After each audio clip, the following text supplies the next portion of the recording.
So in today's video, we're going to take a look at a really great way to practice chords, and it's great because it's a framework that also helps you get some new ideas for your comping and working on stuff like that. So this principle is borrowed pretty heavily from Barry Harris, who is, for those of you who aren't familiar, an absolutely incredible jazz pianist and potentially an even better jazz educator. And this whole kind of premise, it's wonderful because it gives you both a way to practice some new chord voicings or to get more familiar with chord voicings that you know. It'll make you comfortable with shifting up and down the neck with ease, and it also gives you some kind of great ideas that you can actually use when you're comping, or if you aren't familiar with that term, accompanying either another musician or you're just trying to practice playing jazz chords with a really good feel. So in today's video, we're going to focus on major chords on the low E string. So we're going to use drop 3 shapes. And for this, contrary to a lot of jazz education out there, we're going to focus on major 6 chords rather than major 7th chords. And the reason for this is that major 7th chords are wonderful, and there's a bunch of times where you can use them in your playing, but for doing this as a straight exercise, we'd run into a little bit of trouble on one of the voicings because we go through all 4 inversions of these 4-note chords, and 7th and bass major chords are kind of stinky just because you have the 7th, the major 7th, and then you have the root, an octave, and a step above it, and you get this clunky flat 9 interval, whereas if you use a major 6, you don't get that flat 9 interval, and that is a wonderful and good thing for us. So the basis for this exercise and the chord diagrams that'll be popping up here will be available for free download at my website, link to that down in the description there. But if we were to go through this awesome exercise, the basic premise is we want to find our 4 inversions of G major 6. So our root position chord looks like this. Our next inversion would be 3rd in the bass. So this voicing that went 1, 6, 3, 5 is now going to go 3, root, 5th, 6th. Our next inversion is up here at the 10th fret with our 5th in the bass, and now we have 5, 3, 6, root.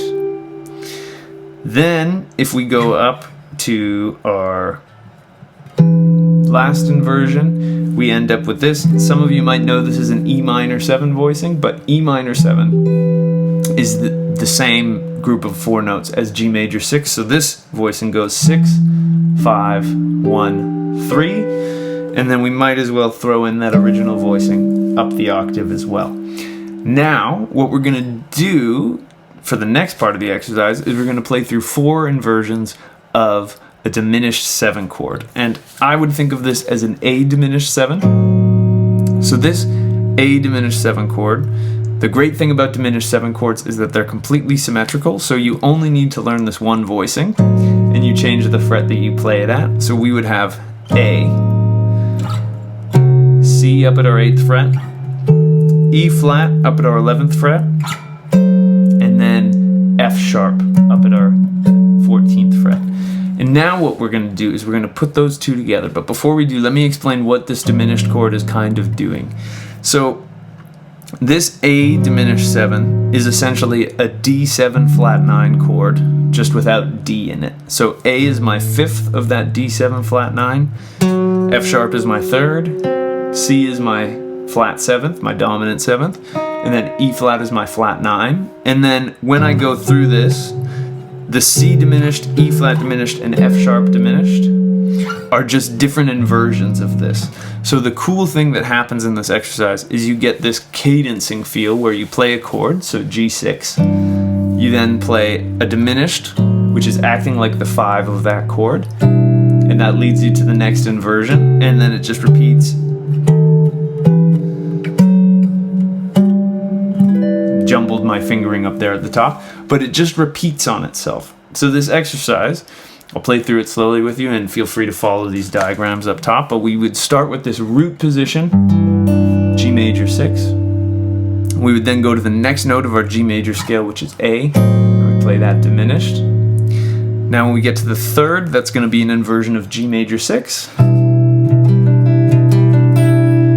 we get that. Then we're going to get C diminished, which is going to take us to this G major 6 voicing.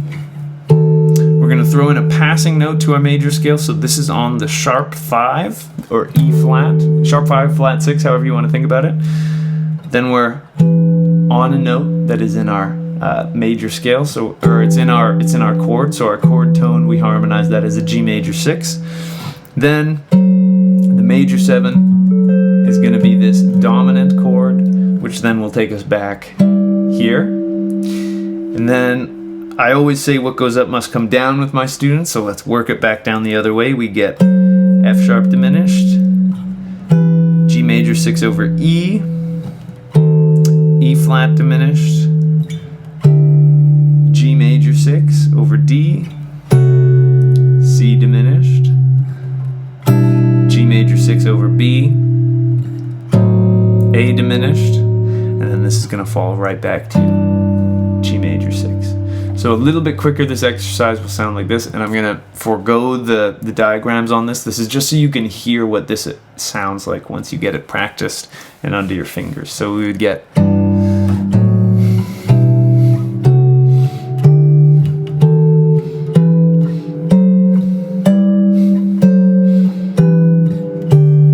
sorry, skip the diminished chord.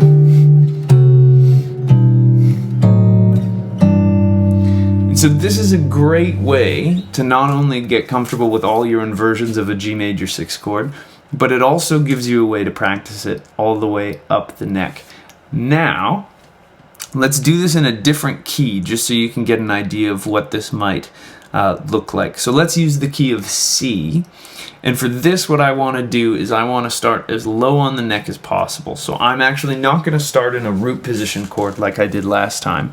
I would start with this inversion of C major 6. So this is 3, 2, 2, 1 on the same set of strings as we were before. And then just like before, we're going to work our way up the C major scale. We're going to add this, we have to have the passing diminished. So this is like an A flat diminished chord.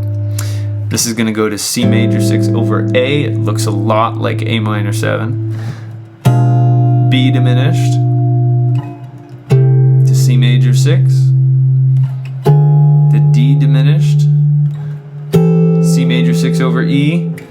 Then we're going to get that diminished again. And this is diminished chord. All of these are acting as a G7 in this key. We're going to then be back right up top where we started. We'll go back down. So from C major 6 over G, F sharp diminished, C major 6 over E, D diminished, C major 6, root position, B diminished, C minor 6 over A flat diminished, and then we end up back down there. And now for where we might use this in our comping, if we had a tune where, say, we're on let's say we're on a G major chord for a little while, we can create this movement rather than just going,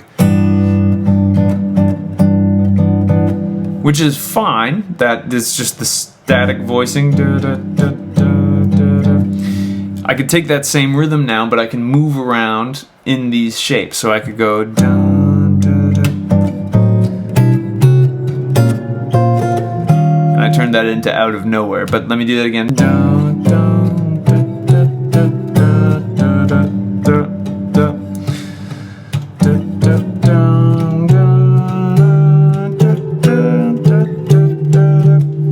You can play around with these, and it just helps you kind of create this dialogue in your comping. That's a lot more interesting than just... Right? And that was... my fingernail got caught on the string there. But so that's pretty much it for me today. I'm going to do this video again with some minor chords, some dominant chords, and I'll move it on to other string sets. But I hope this made sense. If you have any questions, please leave them in the comments and I'll get back to you. If you enjoyed the video, I'd really appreciate it if you could like and subscribe. It truly helps me out more than you could know. If you want to take a guitar lesson with me, there's a link to get in touch with me down in the description there. If you want to support me in the channel and all this free educational content I'm putting out, you can subscribe to my Patreon down below in the bio as well. You can get early access to videos over there. You could also purchase my video course or my book all about scales and arpeggios on the guitar down there as well. And last but not least, I've got at least 2 new videos coming out every single week, so I hope I'll see you in the next one. And until I do, I hope you have a wonderful day, and I hope you have some fun playing the guitar. Thanks.